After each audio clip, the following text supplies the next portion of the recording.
Ini adalah rahasia tengah malam. Beranikah kau mendengarnya?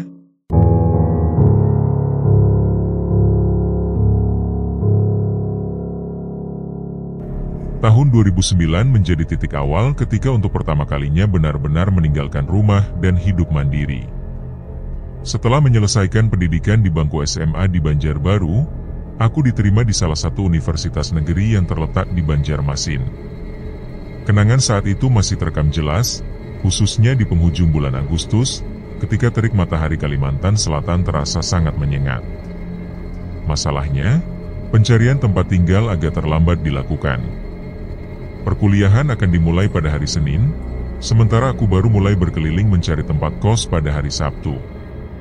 Seharian penuh mengitari kawasan Kayu Tangi, daerah yang dikenal strategis bagi mahasiswa karena dekat dengan berbagai fasilitas, namun hampir seluruh tempat kos telah terisi penuh. Kelelahan benar-benar terasa, hingga menjelang waktu maghrib, akhirnya kutemukan sebuah rumah kos 2 lantai yang terletak agak masuk ke sebuah gang kecil. Bagian bawah rumah tersebut dihuni oleh pemiliknya, sementara lantai 2 difungsikan sebagai area kos-kosan dengan 9 kamar di dalamnya. Tanpa banyak pertimbangan, aku langsung memutuskan untuk menyewa salah satu kamar di sana. Pemilik rumah bernama Butini, seorang wanita parubaya yang bersikap ramah. Ia sempat mempertanyakan kesiapanku untuk tinggal sendiri di kamar tersebut karena menurutnya kamar itu sudah lama kosong. Penghuni sebelumnya bahkan pergi secara tiba-tiba pada malam hari. Aku hanya merespons dengan senyuman yang kecut, menganggap hal itu sebatas basa-basi atau sekadar candaan untuk menakuti penghuni baru.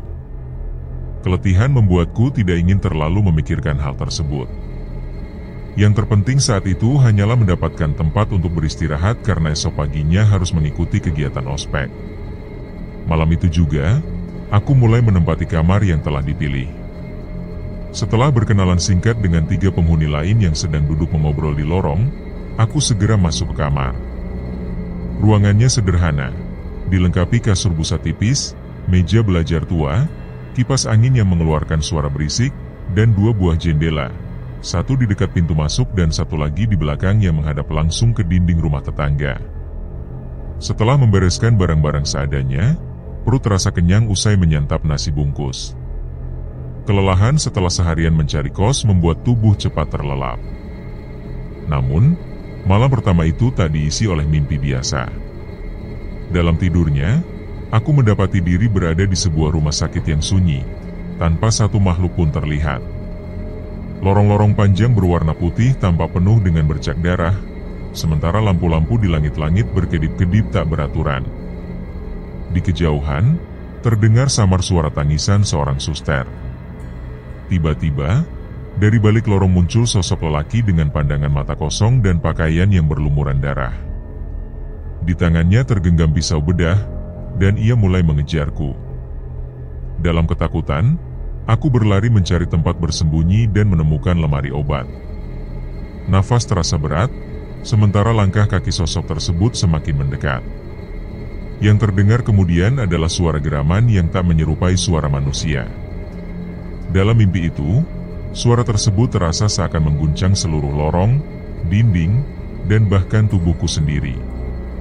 Saat tersadar, tubuh dibasahi oleh keringat dingin dan nafas tersengal-sengal. Namun, sesuatu yang lebih menyeramkan menyambut kesadaran itu, suara geraman tersebut ternyata belum berhenti. Ia masih terdengar, dan lebih mengerikan lagi, suara itu berasal dari dalam kamar, dari arah belakang tubuh yang sedang berbaring membelakangi suara tersebut. Malam itu tubuh terasa kaku, seperti ditindih sesuatu yang tak kasat mata. Usaha untuk mengucap doa tak membuahkan hasil karena lidah seolah lumpuh. Leher pun seakan terkunci, tak sanggup digerakkan. Suara geraman tersebut makin mendekat, terasa sangat dekat di belakang leher. Entah berapa lama waktu berlalu dalam kondisi itu, hingga akhirnya suasana mendadak hening dan tubuh bisa kembali digerakkan. Dengan cepat, aku membalikkan badan. Namun, tak ada siapapun di ruangan itu. Meskipun begitu, rasa takut tidak hilang. Malam itu aku tak sanggup kembali tidur. Segera aku mengambil air wudhu, duduk di pojok kasur, membaca ayat-ayat suci sambil menunggu azan subuh berkumandang.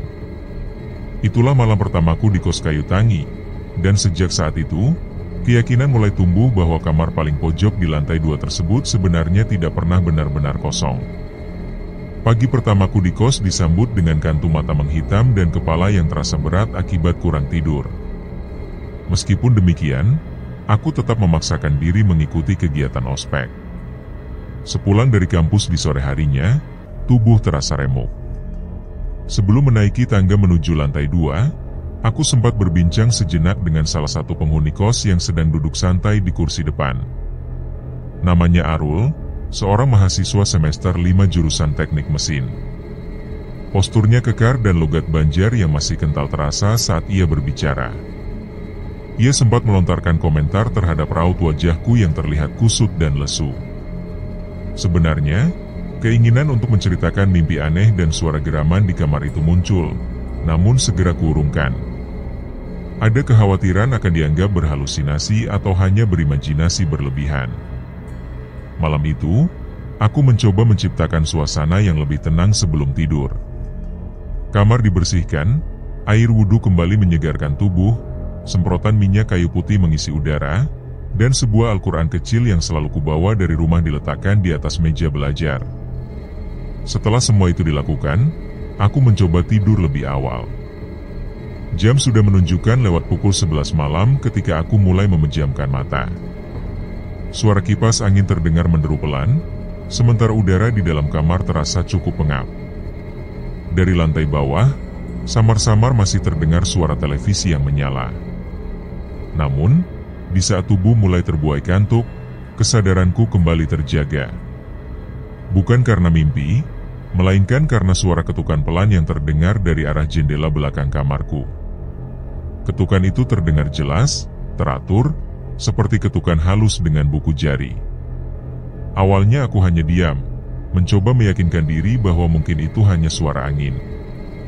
Tapi suara itu begitu nyata dan rapi, tidak terdengar seperti suara acak. Perlahan aku duduk, mencoba menenangkan diri. Kamar yang kutempati memiliki 2 jendela. Satu berada di dekat pintu, dan yang satu lagi terletak tepat di belakang, dekat tempat tidur. Jendela yang diketuk berasal dari arah belakang, dan aku langsung menghadap ke sana. Tirai putih tipis menutupi jendela itu. Di balik tirai, samar-samar terlihat bayangan seperti sosok seseorang yang sedang berdiri mematung, dengan tangan terangkat menyentuh kaca jendela.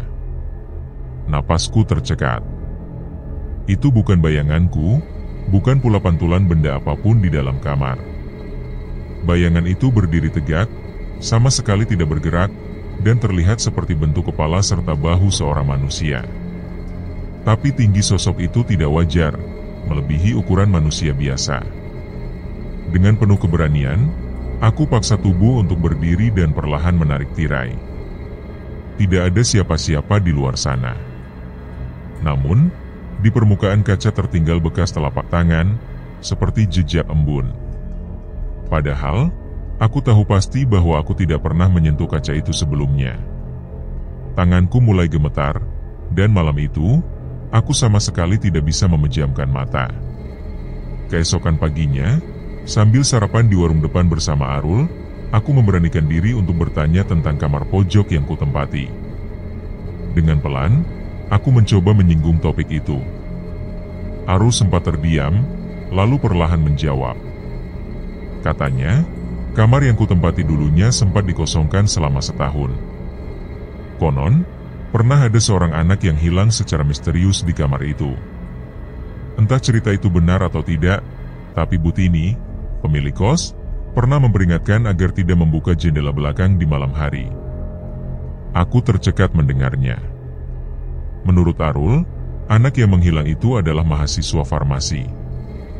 Ia sempat mengalami berbagai gangguan tiap malam. Awalnya hanya mimpi-mimpi aneh, lalu sering merasa tertindih saat tidur, dan kemudian mulai melihat bayangan tinggi di luar jendela. Lama-kelamaan, anak itu mulai bicara sendiri, dan pada suatu malam, ia keluar dari kamar dan tidak pernah kembali. Tubuhku mendadak terasa dingin. Ingatanku langsung melayang ke suara geraman yang kudengar pada malam pertama menginap, serta bayangan samar di balik tirai jendela semalam. Arul menatapku dengan wajah serius. Ia mengatakan bahwa jika aku melihat sesuatu yang tidak biasa, jangan pernah diam saja, karena kos ini bukanlah tempat yang biasa. Lantai 2, katanya, sudah lama tidak benar-benar sepi.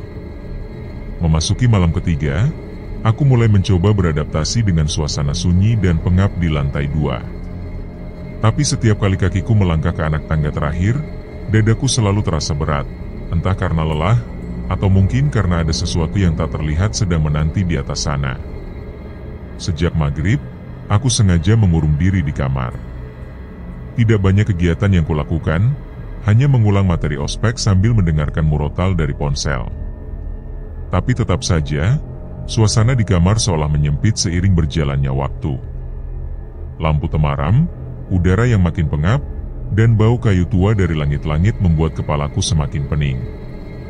Jam menunjukkan pukul 12 malam saat aku tersadar oleh suara langkah kaki di luar kamar. Suara itu bukan berasal dari sandal atau sepatu, melainkan suara telapak kaki yang langsung menyentuh lantai kayu. Pelan, sangat pelan, seolah ada seseorang yang tengah berjalan di lorong sempit lantai 2, tepat di depan pintu kamarku. Aku menahan napas, mencoba berpikir jernih. Mungkin itu hanya Arul atau penghuni kamar sebelah. Tapi langkah itu terdengar berbeda. Bukan langkah biasa. Ada yang aneh. Langkahnya berat, terdengar seperti diseret, tapi tetap teratur. Aku mendekatkan telinga ke daun pintu. Awalnya hanya keheningan yang terdengar, lalu muncul suara berdecit seperti engsel tua. Itu adalah suara pintu kamar di ujung lorong yang dibuka perlahan. Padahal, aku yakin semua kamar di lantai 2 selain milikku telah dikunci rapat. Setelah itu, suara langkah kembali terdengar, kali ini makin dekat. Aku mundur perlahan, jantung berdegup kencang. Langkah itu kini sudah tepat di depan pintuku, dan diam. Tubuhku hampir menjerit saat mendengar suara napas berat dari celah bawah pintu. Napas itu berat, seperti milik seorang tua, tercekat, seolah sedang mencium sesuatu dari dalam kamar. Aku mundur, lalu meraih kitab suci dari meja, menggenggamnya erat. Tiba-tiba, terdengar bunyi dari gagang pintu. Seseorang dari luar memutarnya perlahan, mencoba membukanya. Tapi pintu itu tidak terbuka, karena sudah kukunci dari dalam. Gagang itu berhenti bergerak, lalu langkah-langkah aneh itu kembali terdengar menjauh, mengarah ke ujung lorong. Sesaat kemudian, terdengar suara pintu kamar yang sebelumnya terbuka tadi, kini tertutup sendiri dengan bunyi pelan. Malam itu, aku sama sekali tidak tidur. Hanya duduk bersandar di pojok kamar sambil terus menggenggam Al-Quran. Lampu kamar dan kipas angin menyala sampai subuh, menemani malam yang begitu panjang. Pagi harinya, aku memutuskan untuk bertanya langsung pada Butini, ibu kos yang tinggal di lantai bawah. Saat aku menyebut soal langkah kaki dan pintu kamar yang terbuka sendiri, Butini hanya menatapku dengan ekspresi murung. Tidak terlihat kaget, malah seolah sudah menduga semuanya. Ia mengatakan bahwa kamar paling ujung, yang sempat terbuka itu, memang sudah lama kosong. Dahulu, kamar itu juga pernah dihuni. Anak yang menempatinya sempat mengeluh soal suara langkah kaki di malam hari, persis seperti yang kualami. Aku tercekat mendengarnya. Butini kemudian menambahkan bahwa kamar itu kini memang dikunci. Namun anehnya, kunci kamar tersebut sering jatuh sendiri dari gantungan. Ia menduga bahwa penghuni sebelumnya mungkin belum sepenuhnya ikhlas meninggalkan tempat itu. Bulu kuduku langsung berdiri. Aku tidak tahu harus percaya atau menganggap semua ini hanyalah halusinasi akibat tekanan ospek dan lingkungan baru. Namun, satu hal yang sangat kurasakan, malam-malam di lantai 2 kos kayu tangi tidak pernah benar-benar sepi. Sejak kejadian itu, aku tidak pernah lagi merasa benar-benar sendiri di kamar. Siang hari selalu terasa biasa saja. Aku masih bisa tertawa bersama Arul, bahkan mandi di kamar mandi luar tanpa rasa takut sedikit pun. Aku pun mulai terbiasa menjalani rutinitas kuliah. Namun, semua itu berubah begitu sore mulai menjelang. Bayangan memanjang di lantai 2 selalu menghadirkan hawa yang berbeda, begitu mencekam, seolah menyerap ketenangan yang ada. Dan sejak saat itu, gangguan demi gangguan kian menjadi. Pada malam kelima, ketika lampu sudah kumatikan dan aku berbaring di atas kasur, suara aneh terdengar dari kamar paling ujung lorong. Suaranya begitu kecil, menyerupai bisikan yang datang dari celah pintu kamar kosong. Seketika aku duduk tegak, menatap pintu kamarku yang tertutup rapat. Tapi jelas sekali, sumber suara itu berasal dari lorong di luar. Kali ini, bunyinya lebih jelas dari sebelumnya, dan membuat tubuhku nyaris memuntahkan ketakutan yang tak bisa kutahan. Itu bukan suara manusia biasa. Ada getaran parau, berat, dan disertai napas berat di ujungnya. Seolah suara itu berasal dari tenggorokan penuh lendir, atau mungkin dari mulut yang sudah kehilangan lidah. Dengan tergesa, aku menghidupkan lampu kamar. Punggungku tempelkan pada dinding, dan jemariku menggenggam erat Al-Quran yang selalu kusimpan di bawah bantal. Tapi suara itu kembali terdengar, memanggil-manggil minta tolong. Meski seluruh tubuh gemetar, aku nekat mendekati pintu. Kuintip lorong dari lubang kunci. Awalnya gelap, tapi saat mataku mulai menyesuaikan diri, aku melihat sesuatu berdiri di depan kamar kosong. Sosok itu menyerupai perempuan, dengan rambut panjang tergerai dan kepala yang tertunduk. Ia diam, tak bergerak, seperti sedang menunggu. Hingga perlahan, ia mengangkat kepala. Mataku membelalak ngeri. Wajah itu hancur. Separuh pipinya sudah tinggal daging menghitam dan membusuk. Matanya kosong, dan senyumnya begitu lebar, sangat lebar, seakan tergurat paksa dengan silet dari pipi ke pipi. Aku langsung terjatuh ke belakang, gemetar dan tercekik rasa takut. Tak lama kemudian, terdengar suara pintu kamar ujung yang berderit. Pintu itu terbuka sendiri, padahal sebelumnya Butini mengatakan kamar tersebut selalu dikunci. Malam itu, aku tak berani keluar kamar sampai suara azan subuh terdengar. Keesokan paginya, aku menemui Arul di warung depan kos. Kukira hanya aku yang mengalami kejadian aneh itu. Tapi sebelum sempat kuutarakan apapun, Arul sudah bicara lebih dulu. Ia mengaku melihat sosok perempuan dari jendela kamarku tadi malam, tunduk dan tersenyum. Tapi yang ia lihat itu, menurutnya, jelas bukan aku. Ucapannya membuatku terdiam. Tenggorokanku tercekat dan tubuhku lemas. Arul memandangku lama, lalu dengan nada pelan ia berkata bahwa mungkin penghuni kamar ujung itu belum pergi. Dan lebih buruknya lagi, katanya, sosok itu mulai menyukaiku. Sejak mendengar itu, pikiranku tak bisa tenang. Kata-kata Arul terus terngiang di benakku.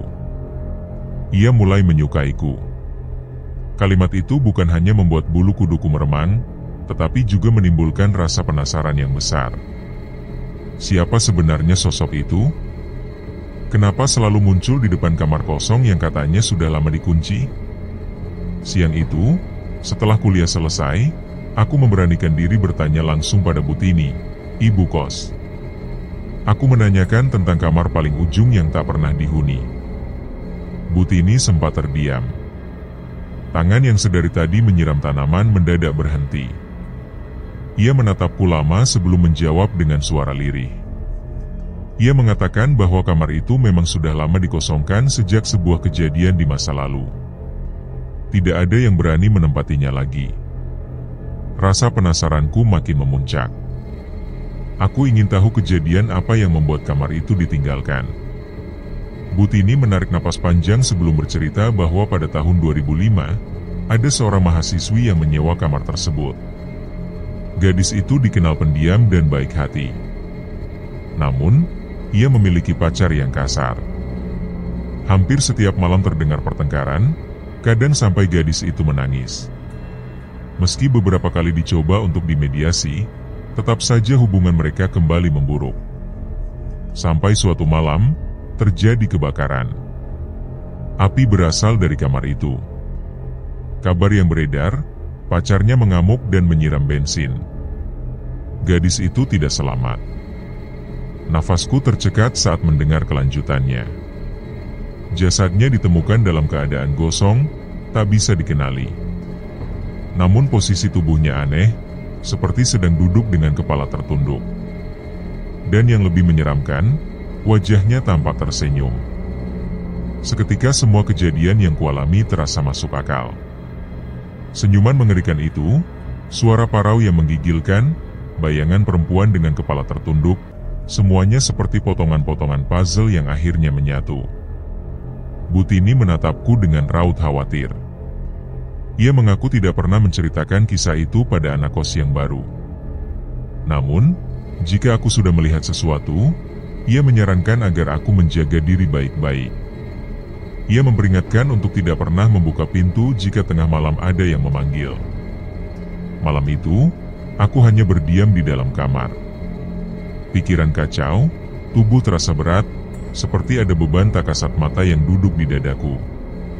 Ketika aku membuka mata, ku dengar suara garukan kuku dari balik tembok, tepat di belakang tempat tidurku. Suara kuku panjang, pelan, seperti seseorang sedang mencoba keluar dari dalam dinding. Ketakutan merayap hingga ke tulang. Aku memaksakan diri untuk bangun dan duduk. Saat itulah aku baru sadar, salah satu jendela kamarku terbuka sedikit. Padahal aku yakin benar sudah menutupnya rapat. Dari jendela itu, aku bisa melihat ke arah rumah kosong di sebelah kos. Di sana, sosok itu berdiri lagi. Masih dengan rambut panjang terurai dan kepala tertunduk. Namun malam ini, ada yang berbeda. Dari wajah yang diangkat perlahan itu, matanya meneteskan darah. Malam Jumat pun tiba. Lantai 2 kos kembali terasa lebih hidup. Aku, Arul, Bowo, dan Yugo berkumpul di depan kamar Bowo. Kami duduk lesehan beralaskan tikar plastik biru. Di tengah-tengah kami ada setumpuk kartu kapsa dan kopi sachet yang tinggal ampas, menjadi teman begadang malam ini. Arul mencoba mencairkan suasana. Ia mengajakku untuk tidak terlalu memikirkan hal-hal aneh. Katanya, lebih baik kami bersantai saja dulu. Jika aku takut, sebaiknya tidur bersama mereka di kamar itu malam ini. Aku mengangguk. Malam ini, aku memang butuh suasana yang ramai. Putaran kartu malam itu dimulai dengan gelak tawa yang pecah sesekali, terutama setiap kali seseorang kalah dan harus menjalani hukuman push up 5 kali. Suasana santai dan penuh canda tawa, namun segalanya berubah ketika Yugo mulai membagikan kartu pada putaran keempat. Satu persatu kami membuka kartu masing-masing, dan aku hanya bisa melongo saat melihat kartu di tanganku. 4 buah kartu 4, 2 berwarna merah dan 2 berwarna hitam. Kombinasi yang tidak biasa, bahkan cenderung aneh. Seruan kemenangan terdengar dari Arul yang mengira aku telah menang, tapi tidak ada rasa gembira sedikit pun yang kurasakan. Justru ada sesuatu yang terasa tidak wajar. Ketika kuperhatikan keempat kartu 4 itu lebih dekat, tampak jelas noda merah seperti darah menempel pada kertasnya. Awalnya kupikir itu hanyalah sisa luka dari tangan Bowo yang memang sejak tadi terus-menerus menggaruk kulitnya. Namun, ketika kuusap noda itu, terasa dingin seolah baru saja muncul. Bahkan Yugo yang duduk di depanku ikut terkejut melihatnya. Tiba-tiba, seluruh lampu di koridor kos mati tanpa peringatan. Hening menyeruak dengan pekat seperti tubuh kami terbenam dalam dasar air. Bowo mencoba menebak bahwa mungkin saja kabel colokan terlepas, namun belum sempat ia berdiri, terdengar ketukan pelan dari arah kamar kosong di ujung koridor.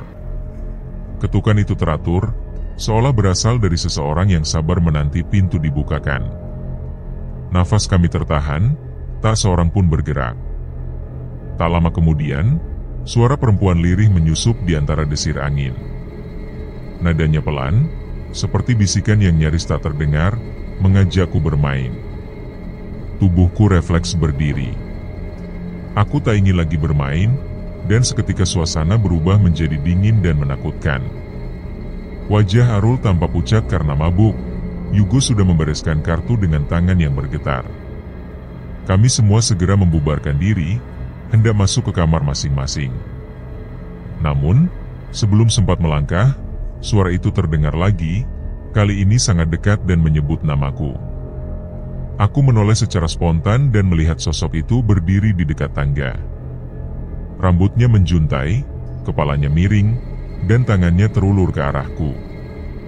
Saat mulutnya terbuka lebar-lebar, robekan terlihat sampai ke pipinya. Sementara itu, semua kartu yang tadi kami mainkan terbakar perlahan, menghilang dalam kobaran yang tak menyisakan abu. Setelah kejadian malam itu, kami semua sepakat untuk tidak lagi bermain kartu di lantai 2. Arul bahkan memilih pindah tidur ke lantai 1, menumpang di kamar teman lamanya. Tapi aku tidak punya pilihan selain bertahan di kamarku, kamar nomor 6, yang terletak tepat di tengah lorong lantai 2. Kamar di kiri dan kananku kosong. Malam itu aku memutuskan tidur lebih cepat. Tubuhku lelah, tapi pikiranku penuh bayangan sosok perempuan yang semalam muncul di tangga. Aku mencoba membaca ayat kursi sebelum tidur, walau lidahku terasa kaku dan nafas terasa berat. Sekitar pukul 2 dini hari, aku terbangun, bukan karena mimpi buruk, melainkan oleh suara yang berasal dari dalam lemari. Suara itu terdengar seperti kuku yang menggaruk-garuk kayu, teratur dan pelan. Lemari di kamarku terbuat dari kayu tua, warisan dari pemilik lama kos, dan suara itu jelas berasal dari dalamnya. Bukan suara tikus, bukan kecoak, bukan pula kucing. Suaranya mirip jari-jari manusia yang sedang menggaruk perlahan. Lalu, suara itu disusul dengan suara tangisan tertahan. Aku hanya bisa membeku di kasur, menarik selimut sampai ke dagu sambil terus memandangi lemari itu tanpa berkedip. Tangisan itu terdengar makin jelas. Suaranya serak, seperti milik perempuan yang sudah lama tidak bicara. Kalimat lirih meluncur, mengatakan bahwa ia hanya ingin memeluk. Tiba-tiba pintu lemari terbuka sedikit, menciptakan celah kecil yang cukup untuk membuat jantungku seolah diremas. Aku ingin lari, tapi tubuhku tak bisa digerakkan, seperti ada yang menindihku. Tak lama kemudian, sesuatu menyentuh pergelangan kakiku. Dingin, licin, panjang, seperti tangan. Tanganku berusaha menepis, tapi tidak ada apa-apa di sana. Lalu, dari kolong tempat tidur, muncul tangan lain. Putih pucat, dengan kuku panjang dan hitam. Tangan itu merambat pelan ke arah dadaku. Aku ingin berteriak, namun tenggorokanku seperti dicekik. Suara yang sama kembali terdengar dari arah lemari, memanggilku. Kini dua teror itu datang bersamaan, dari dua arah berbeda, seolah mengapit dan menahanku. Saat aku hampir kehilangan kesadaran karena ketakutan, azan subuh terdengar dari musola belakang kos. Seketika tangan itu lenyap, lemari menutup dengan sendirinya. Aku segera berlari keluar kamar tanpa mengenakan sandal atau kaos, turun tangga terbirit-birit ke ruang tengah. Di sana aku duduk di pojokan hingga matahari terbit. Sinar matahari yang perlahan masuk lewat jendela tidak sepenuhnya mengusir dingin yang menancap dalam tubuhku sejak dini hari tadi. Arul muncul dari lantai 1, masih setengah sadar karena baru bangun. Ia tampak terkejut melihatku sudah duduk di ruang tengah sejak subuh. Aku hanya menatapnya tanpa berkata apa-apa, tubuhku masih terguncang. Setelah mandi dan sedikit merasa tenang, kuceritakan seluruh kejadian semalam, tentang suara, lemari, dan tangan dari bawah tempat tidur. Wajah Arul langsung pucat. Ia mendengarkan tanpa menyela. Setelah ceritaku selesai, ia membisikkan sesuatu. Tentang kamar nomor 9. Aku mengernyit, bertanya-tanya apa hubungannya. Arul menoleh ke arah tangga, lalu mendekatkan mulut ke telingaku dan menjelaskan bahwa kamar itu merupakan kamar terakhir di lorong, tepat di sebelah kamarku.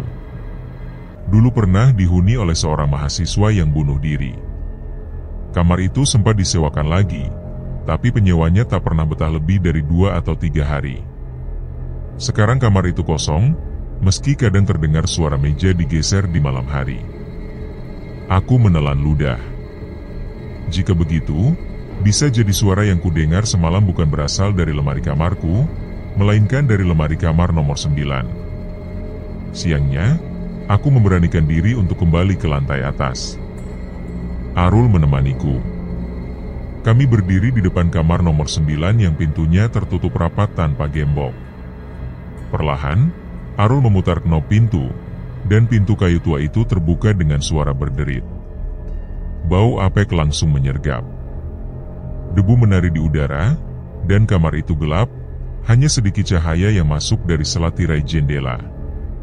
Kami melangkah pelan, dan di sudut ruangan tanpa lemari kayu yang sangat mirip dengan milikku, hanya saja kondisinya jauh lebih usang.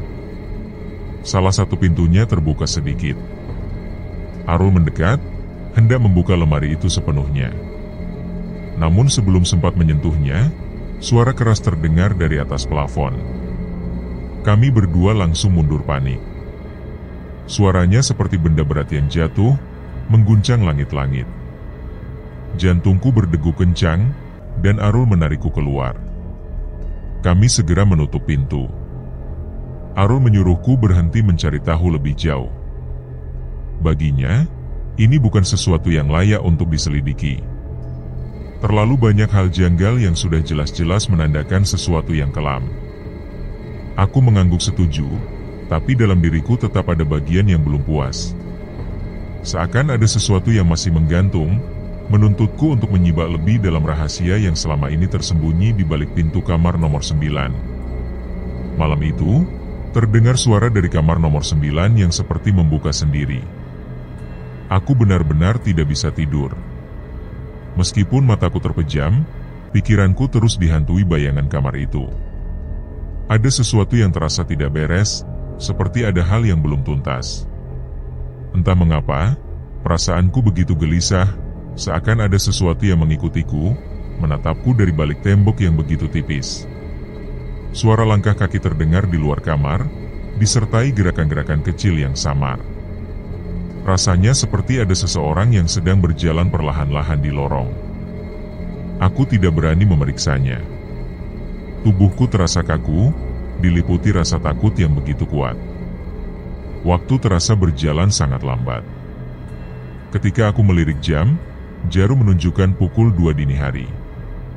Aku pun mencoba menenangkan diri, menarik selimut tinggi-tinggi hingga menutupi seluruh tubuh, lalu memaksakan diri memejamkan mata.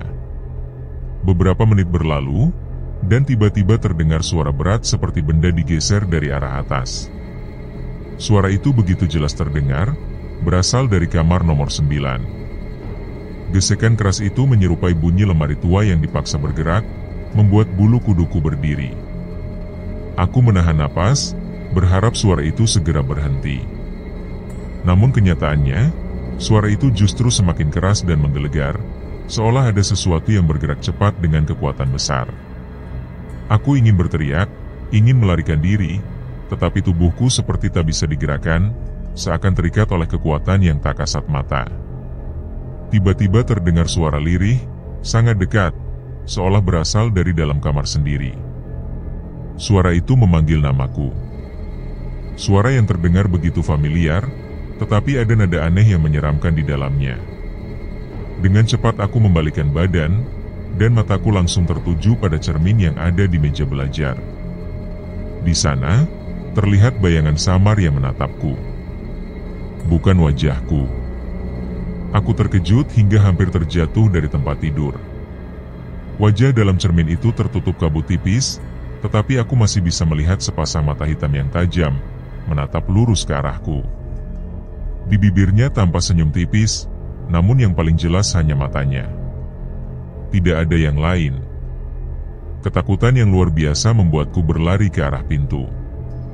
Saat hampir membuka mulut untuk berteriak, suara seperti kaca pecah terdengar dari belakang. Cermin itu mengeluarkan bunyi keras, meskipun tidak tampak retak sedikit pun. Aku tidak peduli lagi. Segera kubuka pintu kamar dan berlari keluar menuju lorong. Namun di lorong, pemandangan yang lebih menyeramkan menantiku. Tirai jendela di kamar nomor 9 bergerak-gerak sendiri, padahal tidak ada angin yang masuk. Tirai itu bergerak ke kiri dan ke kanan, seperti ada tangan tak terlihat yang menariknya dari balik jendela. Perasaanku semakin kacau, tubuhku limbung, hampir pingsan. Tetapi aku memaksa diri untuk tetap sadar, walaupun jantungku berdegup begitu kencang seakan ingin melompat keluar. Aku terus berlari menuruni tangga menuju ruang tamu. Di sana aku mencoba mengatur napas, berusaha menenangkan diri. Suara langkah kakiku yang tergesa-gesa rupanya membangunkan Arul dan teman-teman kos lainnya. Mereka terlihat khawatir, menatapku dengan bingung, tetapi aku tak mampu menjelaskan apapun. Tubuhku gemetar hebat. Dalam hati, aku bertanya-tanya, apa yang sebenarnya terjadi di kamar itu? Apa yang sedang mengganggu kami? Setelah kejadian malam itu, aku yakin bahwa ini bukan sekadar gangguan biasa. Bukan hal yang bisa dijelaskan secara logika. Teror ini semakin dekat, semakin nyata. Keesokan paginya, saat aku terbangun, tubuh terasa lelah seperti habis berlari jauh. Tidurku seolah tidak cukup. Wajahku pucat dan aku tahu ada sesuatu yang tidak beres. Suasana di kos mendadak menjadi begitu menegangkan. Ketika aku mengarahkan pandangan ke jendela, terlihat sosok bayangan besar berwarna hitam berdiri di luar kamar. Sosok itu menatap lurus ke arahku dari balik kaca jendela. Tatapannya tidak pernah berpaling sedikit pun. Saat itulah aku sadar, tidak ada lagi tempat yang aman. Kamar ini bukan lagi tempat yang tenang. Hari-hari setelah kejadian itu terasa begitu menyiksa. Setiap langkahku di dalam kos seperti dipenuhi ketegangan.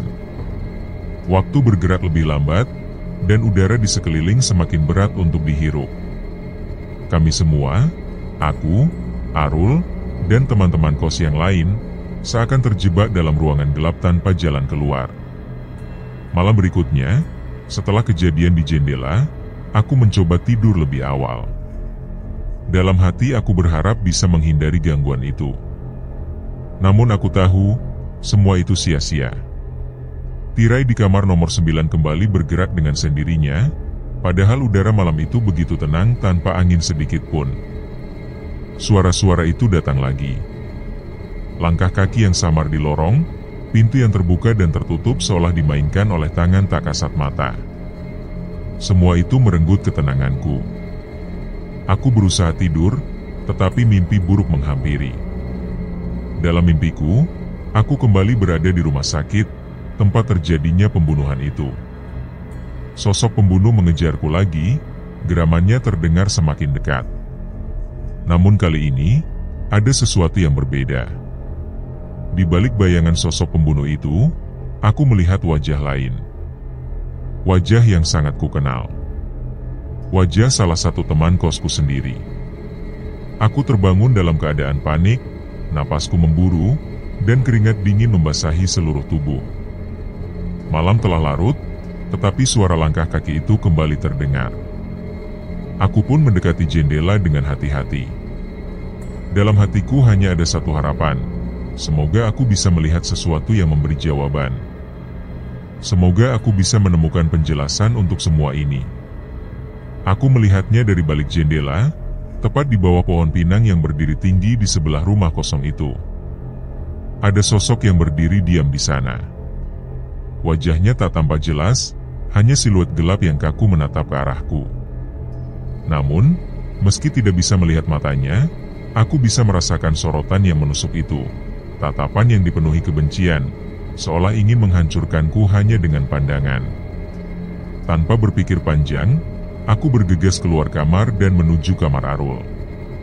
Tangan ini mengetuk pintu dengan panik, berharap dia segera bangun. Arul akhirnya membuka pintu dengan wajah mengantuk dan kebingungan, seolah tak mengerti apa yang sedang terjadi. Aku menyampaikan kekhawatiranku bahwa ada sesuatu yang tidak beres, sesuatu yang sedang mengawasi dari luar. Setelah beberapa detik yang terasa seperti keabadian, Arul mulai memahami keseriusan dari ekspresi wajahku. Kami pun keluar kamar dan berjalan pelan menuju balkon. Di sana, tepat seperti yang aku lihat sebelumnya, sosok hitam itu masih berdiri diam di bawah pohon pinang, menatap lurus ke arah rumah kos. Aneh sekali, karena tidak ada hembusan angin malam itu. Daun-daun pinang yang biasanya bergoyang perlahan kini benar-benar diam, seperti terperangkap dalam ketegangan yang sama dengan kami. Kami terpaku di tempat, tubuh tak mampu bergerak. Ketika suara geraman itu kembali terdengar, suasananya semakin mengerikan.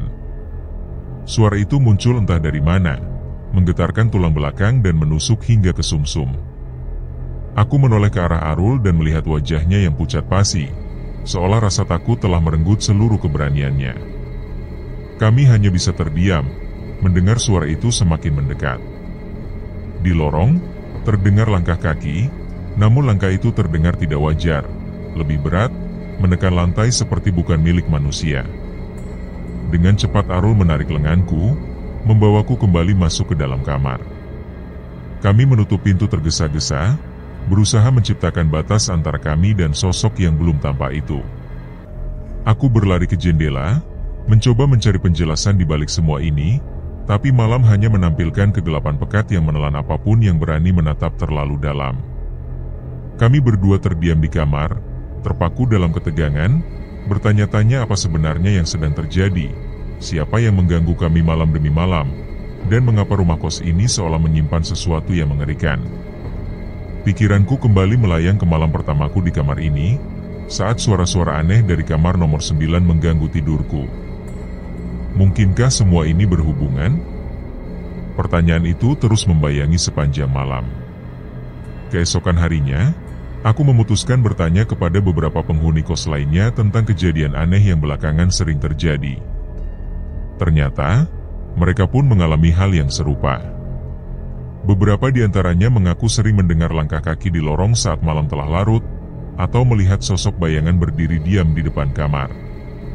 Namun yang paling mengerikan adalah cerita dari salah satu teman kos yang mengaku pernah melihat bayangan hitam melayang di sepanjang lorong, tepat setelah tengah malam. Keyakinanku semakin kuat bahwa ini bukan sekadar mimpi buruk atau ilusi karena kelelahan. Ada sesuatu yang sungguh tidak wajar di rumah kos ini. Kami pun sepakat untuk menyelidiki lebih jauh, mencari tahu apa sebenarnya yang pernah terjadi di tempat ini. Namun semakin dalam pencarian itu kami lakukan, semakin suram pula kenyataan yang terungkap. Ternyata, rumah kos ini dulunya adalah sebuah rumah sakit tua, tempat di mana banyak pasien menghembuskan napas terakhir mereka dalam kondisi tragis dan penuh penderitaan. Bahkan, ada kisah tentang seorang pembunuh yang pernah bersembunyi di balik tembok rumah sakit itu. Ia sempat menghabisi nyawa beberapa orang sebelum akhirnya ditemukan tewas secara misterius dan mengerikan. Bayangan-bayangan dari masa lalu itu kini seolah kembali menghantui. Aku mulai merasakan bahwa kami pun mungkin sedang berada dalam lingkaran teror yang sama. Meninggalkan tempat ini bukan perkara mudah, dan aku sadar satu hal, ketenangan tidak akan pernah kembali selama kami masih di sini. Begitulah kisah ini berakhir, atau lebih tepatnya, berhenti pada titik yang menggantung. Cerita tentang kos kayu tangi lantai 2 yang tak pernah benar-benar sepi, menyisakan banyak pertanyaan yang belum terjawab. Pertanyaan yang terus bergema di benakku, dan mungkin juga di benak siapapun yang pernah menginjakan kaki di tempat ini.